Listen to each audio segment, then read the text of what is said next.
تاکہ تیری نیکیوں کے پاسنگ میں رکھ دیا جائے اور وہ جھک جائے، تیرے جنتی ہونے کا اعلان کر دیا جائے۔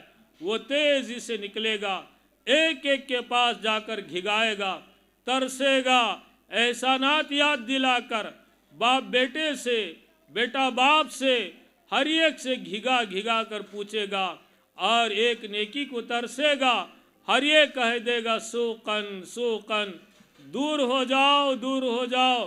کوئی نیکی دینے کو تیار نہیں، احسانات گنانے کے باوجود، یہاں تک کہ آدمی کے حق میں سب سے بڑی محسنہ اس کی ماں ہوتی ہے۔